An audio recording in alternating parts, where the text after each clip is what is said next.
conventional archaeologists say when they're confronted by... This is really a magical incantation to wipe the board clean of whatever you might have done on it. Egypt is a place well known to possess fascinating pyramids with significant text inscriptions carved around 2400 to 2300 BC. To the Egyptians, these weren't just mere structures and carvings. They were meticulously crafted and founded on scientific and mathematical principles. It was also discovered that the inscriptions hold vital information that pharaohs should always have in their hearts. It also reminded the people of God's supremacy. Though ancient, it's a cultural heritage that serves as the glue that binds society. Join us as we reveal the jaw-dropping 13,000-year-old Egyptian text discovered by scientists and its secret message for the modern world. Secret text reveals the supremacy of Pharaoh. The scientists revealed that the mysterious texts on the pyramids were solely aimed at revealing how Pharaoh would communicate with the deities and the afterlife ritual. It revealed how he would navigate the afterlife and join the gods via the instructions and spells inscribed on the wall. It showed how Pharaoh was at the top of the pyramid, not just for aesthetics, but also to signify the immense power he wielded as a god. Pharaoh is the vernacular term often used for the monarchs of ancient Egypt, who ruled from the first dynasty, that is, 3150 before Christian era, until the annexation of Egypt by the Roman Empire in 30 before Christian era. However, regardless of gender, king was the term used most frequently by the ancient Egyptians for their monarchs through the middle of the 18th dynasty during the New Kingdom. The earliest confirmed instances of Pharaoh being used contemporaneously for a ruler were a letter to Akhenaten, who reigned from 1353 to 1336 before Christian era, or an inscription possibly referring to Thutmose III. In Egyptian society, religion was central to everyday life. One of the king's roles was to act as an intermediary between the deities and the people. Thus, the king was deputized for the deities in a role that was both a civil and religious administrator. The king owned all of the land in Egypt, enacted laws, collected taxes, and served as military commander-in-chief. Religiously, the king officiated over religious ceremonies and chose the sites of new temples. The king was responsible for maintaining Ma'at, or cosmic order, balance, and justice, and part of this included going to war when necessary to defend the country or attacking others when it was believed that this would contribute to Ma'at, such as to obtain resources. As a central figure of the state, the pharaoh is the obligatory intermediary between the gods and humans. To the former, he ensured the proper performance of rituals in the temples. To the latter, he guaranteed agricultural prosperity, the defense of the territory, and impartial justice. In the sanctuaries, the image of the sovereign is omnipresent through parietal scenes and statues. In this iconography, the pharaoh is invariably represented as the equal of the gods. However, in religious speech, he is only their humble servant, a zealous servant who makes multiple offerings. This holiness expresses the hope of a just return of service. Filled with goods, the gods must favorably activate the forces of nature for the common benefit of all Egyptians. The only human being admitted to dialogue with the gods on an equal level, the pharaoh, is the supreme officiant, the first of the priests in the country. More widely, the pharaonic gesture covers all the fields of activity of the collective and ignores the separation of powers. Also, every administration member acts only in the name of the royal person by delegation of power. From the pyramid texts, the political actions of the sovereign are framed by a single maxim: bring Ma'at and repel Isfet, that is to say, promote harmony and repel chaos. As the nurturing father of the people, Pharaoh ensures prosperity by calling upon the gods to regulate the waters of the Nile, by opening the granaries in case of famine, and by guaranteeing a good distribution of arable land. The chief of the armies, the pharaoh, is the brave protector of the borders. Like Ra, who fights the serpent Apophis, the king of Egypt, repels the plunderers of the desert, fights the invading armies, and defeats the internal rebels. Pharaoh is always the sole victor, standing up and knocking out a bunch of prisoners or shooting arrows from his battle chariot. As the only legislator, he promulgates the laws and decrees inspired by divine wisdom. This legislation, kept in the archives and placed under the responsibility of the vizier, applies to all for the common good and social agreement. The Egyptians see the pyramid texts as an open constitution that reminds them of their leaders' duties and responsibilities. To the pharaoh, it's a fresh review of his expectations and commitment to his people. This is indeed fascinating and thoughtful, as these pyramids promote balance by simultaneously upholding the leader's supremacy and his responsibility. Nonetheless, many believe that enslaved people built these structures. Contrary to this, it was found that actual workers constructed them. The construction of the pyramids was undoubtedly a remarkable feat that demonstrated the supreme power of pharaohs. However, these structures hold much more significance than just a status symbol. Have you ever wondered about the mysteries and secrets hidden within the Egyptian pyramids? The significance of the Egyptian pyramids. The pyramids were built for pharaohs to protect their sarcophagus and guide them towards the sun in the afterlife. The Red Pyramid of Sneferu at Dashur is ancient Egypt's first true pyramid, meaning it is smooth-sided. It was designed to resemble the sun's rays. It is the flattest pyramid in ancient Egypt, with the gentlest slope, which unfortunately made it easy for robbers to walk along and steal the white limestone that covered the red underneath. The pyramids were like houses that not only sheltered them from the afterlife, but also provided descriptions through the inscriptions that guided them to the afterlife and offered protection with the aid of spells. The shape of Egyptian pyramids is thought to represent the primordial mound from which the Egyptians believed the earth was created. Moreover, the shape of a pyramid is also thought to be representative of the descending rays of the sun, and most pyramids were faced with polished, highly reflective white limestone to give them a brilliant appearance when viewed from a distance. Pyramids were often also named in ways that referred to solar luminescence. For example, the formal name of the Bent Pyramid at Dashur was the Southern Shining Pyramid, and that of Senesret II at El Lahun was Senesret Shines. Egyptologists attribute the first historically documented Egyptian pyramid to the 3rd dynasty pharaoh Djoser.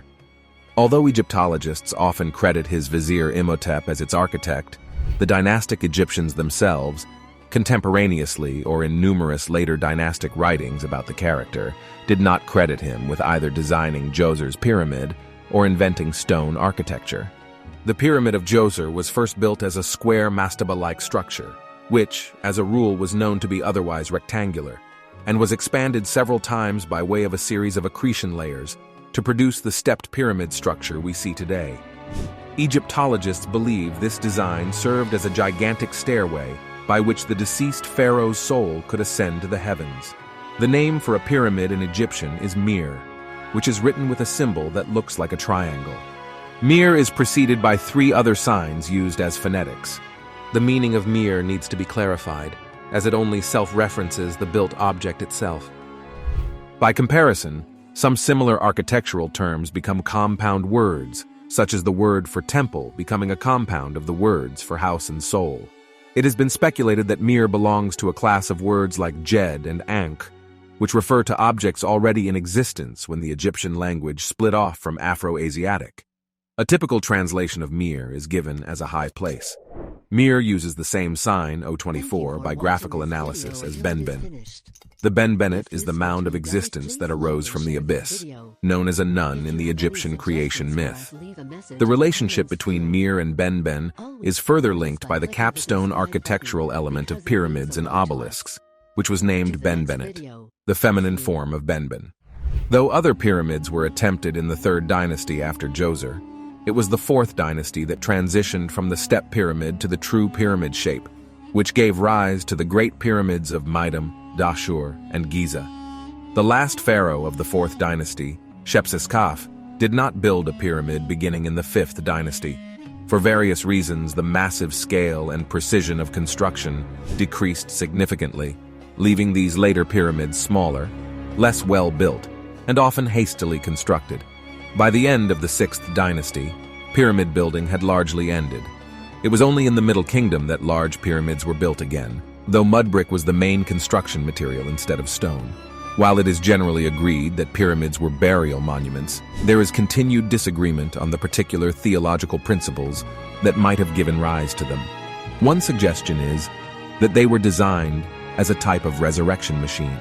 The Egyptians believed the dark area of the night sky around which the stars appear to revolve was the physical gateway into the heavens. One of the narrow shafts that extend from the main burial chamber through the entire body of the Great Pyramid points directly towards the center of this part of the sky.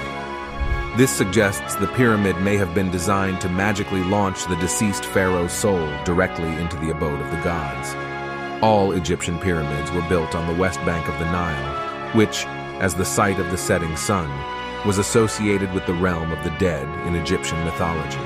Constructing the pyramids involved moving huge quantities of stone. While most blocks came from nearby quarries, special stones, such as white limestone from Tura and granite from Aswan, were transported on great barges from distant locations. In 2013, papyri, named Diary of Merer, were discovered at an ancient Egyptian harbor on the Red Sea coast. They are logbooks written over 4,500 years ago by an official with the title Inspector, who documented the transport of white limestone from the Tura quarries along the Nile River to the Great Pyramid of Giza, the tomb of the pharaoh Khufu. It is possible that quarried blocks were then transported to the construction site by wooden sleds, with sand in front of the sled wetted to reduce friction.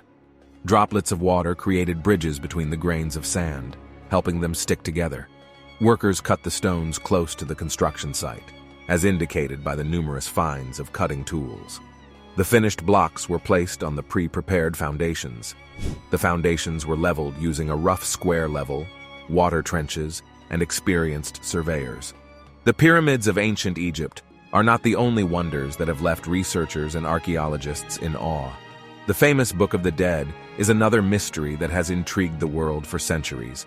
Its contents have fascinated scholars, researchers, and archaeologists, as the book offers a glimpse into the beliefs and practices of one of the world's most fascinating cultures. What makes this book so mysterious? The famous Book of the Dead.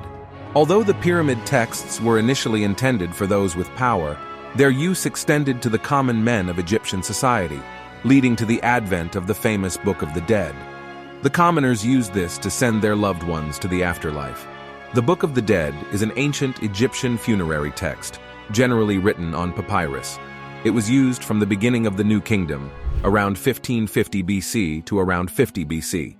The original Egyptian name for the text is Book of Coming Forth by Day, or Book of Emerging Forth into the Light. Book is the closest term to describe the loose collection of text consisting of several magic spells intended to assist a dead person's journey through the Duat, or underworld, and into the afterlife. Many priests wrote it about 1,000 years ago. In 1842, the Egyptologist Carl Richard Lepsius introduced these texts under the German name Totenbuch, translated to English as Book of the Dead. The Book of the Dead contained spells aimed at preserving the body of the deceased, which may have been recited during mummification. Spells also protect the heart, which is regarded as an aspect of being that includes intelligence and memory. In case anything happened to the physical heart, it was common to bury jeweled heart scarabs with a body to provide a replacement. The Ka, or life force, remained in the tomb with the dead body and required sustenance from food, water, and incense offerings. If priests or relatives failed to provide these offerings, spell 105 satisfied the Ka. The dead person's name, which constituted their individuality and was required for their continued existence, was written throughout the book, and spell 25 ensured the deceased would remember their name. The Book of the Dead, which was placed in the coffin or burial chamber of the deceased, was part of a tradition of funerary texts, which included the earlier pyramid texts and coffin texts, which were painted onto objects, not written on papyrus. Some of the spells in the book were drawn from these older works and date to the 3rd millennium before Christ. Other spells were composed later in Egyptian history, dating to the 3rd intermediate period from the 11th to 7th centuries before Christ. Several of the spells that make up the book continued to be separately inscribed on tomb walls and sarcophagi, as the spells from which they originated always had been. There was no single or canonical Book of the Dead. The surviving papyri contain various religious and magical texts, and vary considerably in their illustrations.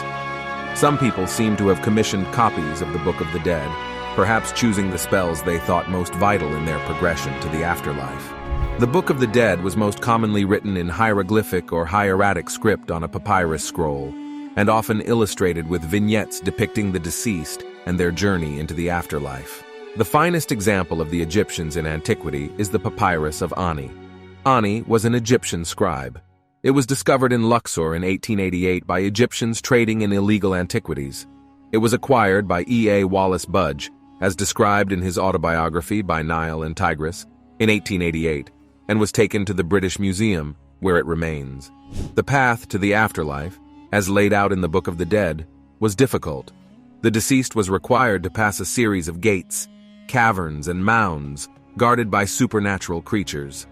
These terrifying entities were armed with enormous knives and were illustrated in grotesque forms, typically as human figures with the heads of animals or combinations of different ferocious beasts. Their names, for instance, he who lives on snakes or he who dances in blood, are equally grotesque. These creatures had to be pacified by reciting the appropriate spells in the Book of the Dead.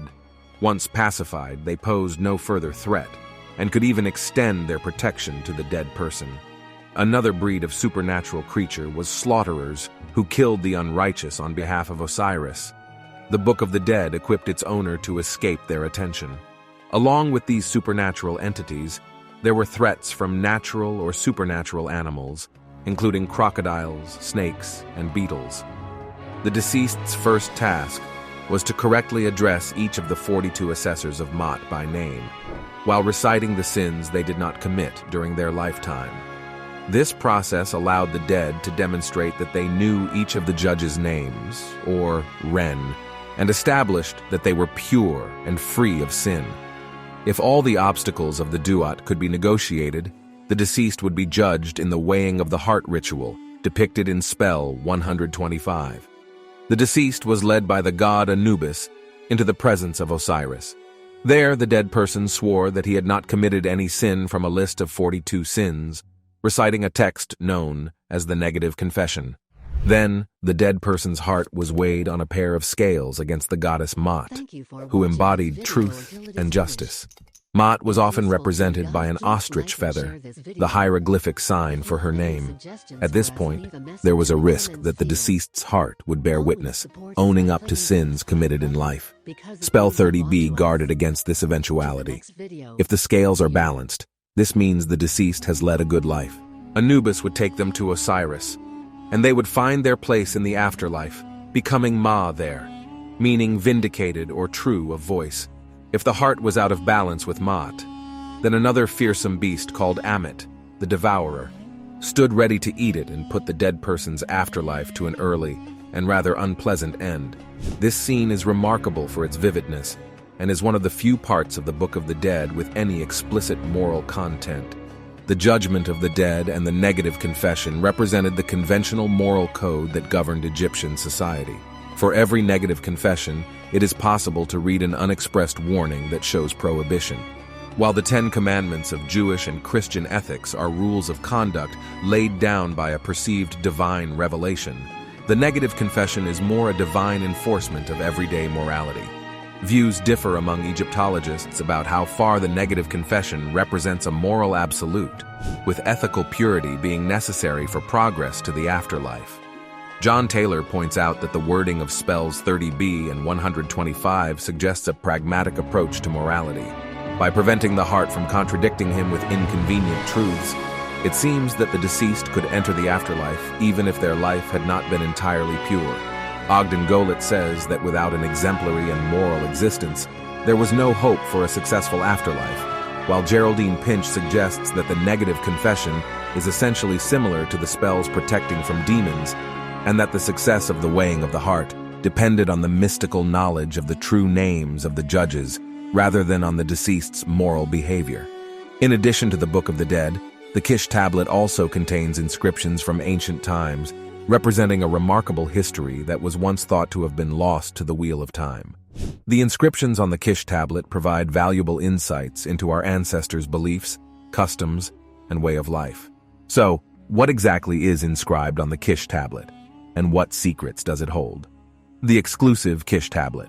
The Kish Tablet is a small limestone tablet from the Middle Uruk period of ancient Mesopotamia, containing pictographic inscriptions exemplifying an early precursor to cuneiform. Langdon found a notable example during his excavation in the 1920s, often called the Kish tablet. A plaster cast of the artifact is presently held in the Ashmolean Museum's collection, with the original at the Baghdad Museum. Its date of origin needs to be clarified. Many similar tablets have been found from the same period, all of which have proven difficult to date using radiocarbon dating. Among these, the Kish tablet has the earliest proposed date of manufacture, although it may be from the later Uruk IV period, around 3200 BCE. The Kushim tablets from the same period feature possibly the oldest named person. Another Uruk period clay tablet with names dating back to around 3100 BCE includes the names of an enslaver and their 2 slaves. This tablet was likely produced 1 or 2 generations after the Kushim tablet. During the same period, the first named Egyptian ruler, Eri Hor, was found, and the soon following, possibly oldest named female ruler, Queen Ha, was found just before the contemporary of Narmer, Queen Neithotep. During the 9th millennium BC, a token-based system was used in various parts of the ancient Near East. These evolved into marked tokens and marked envelopes, now known as clay bullae. It is usually assumed that these were the basis for the development of proto-cuneiform as well as the contemporary Proto-Elamite writing system. As many as 2/3 of the tokens discovered have been excavated in Susa, the most important city in what would become Elam. These tokens continued to be used even after the development of Proto-Cuneiform and Proto-Elamite. The earliest tablets found are numerical. They consist only of lists of numbers. They have been found not only in Susa and Uruk, but in a variety of sites, including some that lack later Proto-Elamite and Proto-Cuneiform tablets, like Tel Brak, Habuba Kabira, Tepe Hizar, Godin Tipi, and Jebel Aruda. Proto-Cuneiform emerged in what is now labeled the Uruk IV period, and its use continued through the later Uruk III period. The script slowly evolved, with signs changing and merging. It was used for the first time in Uruk, and later spread to additional sites such as Jemdet Nasr. With the advent of the early dynastic period, the standard cuneiform script used to write the Sumerian language emerged, though only about 400 tablets have been recovered from this period. These are mainly from Ur, with a few from Uruk. There is a long-standing debate in the academic community regarding when the Sumerian people arrived in Mesopotamia. Partly spurred by linguistic arguments and evidence overall, it is generally clear that several fundamental changes occurred in Mesopotamia, such as the use of the plano-convex brick, and that, at the same time, the first definitive evidence of the Sumerian language appeared during the early Dynastic I period. Proto-Cuneiform offers no clear clues as to what spoken language it encoded, leading to much speculation, though Sumerian is often assumed. About 170 similar tablets from Uruk V, Susa, and other Iranian sites like Tepe Sialk are considered to be pre-Proto-Elamite, though they bear similarities to Proto-Cuneiform. Sign lists and transliterations could be clearer for this category. A smaller number of tablets were found in Jemdet Nasr, Umma, Larsa, Kafaja, Kish, and Tel Ukoya. They tend to be less fragmentary and are sometimes found in stratified contexts. Some have made their way into various private and public collections. The provenance for some can be determined from internal clues, but for others, the origin city is unknown. For example, in 1988, 82 complete well-preserved tablets from the Swiss Erlenmeyer collection in Basel were auctioned off, with most ending up in public collections. Modern-day writing has been heavily influenced by the ancient Egyptian system, which is considered one of the most remarkable writing systems in history. Why did the Egyptian writing system surpass other forms of writing? The magnificent Egyptian writing system, Egyptian hieroglyphs, were the formal writing system used in ancient Egypt to write the Egyptian language. They combine logographic, syllabic, and alphabetic elements and have more than 100 distinct characters. Cursive hieroglyphs were used for religious literature on papyrus and wood. The later hieratic and demotic Egyptian scripts, as well as the Proto-Sinaitic script that later evolved into the Phoenician alphabet, were derived from hieroglyphic writing. Through the Phoenician alphabet's major child systems, the Greek and Aramaic scripts, the Egyptian hieroglyphic script is ancestral to the majority of scripts in modern use, most prominently the Latin and Cyrillic script and the Arabic script, and possibly the Brahmic family of scripts through Aramaic, Phoenician, and Greek. The use of hieroglyphic writing arose from proto-literate symbol systems in the early Bronze Age, around the 32nd century before Christ, with the first decipherable sentence written in the Egyptian language dating to the Second Dynasty. Egyptian hieroglyphs developed into a mature writing system used for monumental inscription in the classical language of the Middle Kingdom period. During this period, the system used about 900 distinct signs. The use of this writing system continued throughout the New Kingdom and the Late Period, and it continued into the Persian and Ptolemaic periods. Late survivals of hieroglyphic use are found well into the Roman period, extending into the 4th century AD. Hieroglyphic writing didn't last forever. With the final closing of pagan temples in the 5th century, knowledge of hieroglyphic writing was lost. Although attempts were made, the script remained undeciphered throughout the Middle Ages and the early modern period. Jean-François Champollion, with the help of the Rosetta Stone, finally accomplished the decipherment of hieroglyphic writing in the 1820s. The number of words contained in all ancient Egyptian texts known today is approximately 5 million and tends towards 10 million if counting duplicates such as the Book of the Dead and the coffin texts separately. The most complete compendium of ancient Egypt contains 1.5 to 1.7 million words. Hieroglyphs continued to be used under Persian rule intermittently in the 6th and 5th centuries before Christian era, and after Alexander the Great's conquest of Egypt during the ensuing Ptolemaic and Roman periods. It appears that the misleading quality of comments from Greek and Roman writers about hieroglyphs came about, at least in part, as a response to the changed political situation. Some believed that hieroglyphs may have distinguished true Egyptians from some foreign conquerors. Another reason may be the refusal to tackle a foreign culture on its terms, which generally characterized Greco-Roman approaches to Egyptian culture. Having learned that hieroglyphs were sacred writing, Greco-Roman authors imagined the complex but rational system as a symbolic, even magical system transmitting secret, mystical knowledge. What are your thoughts concerning the Egyptian pyramids and the significance of the secret texts? Let us know in the comments section below. Thank you for watching. Remember to like and subscribe to see more videos.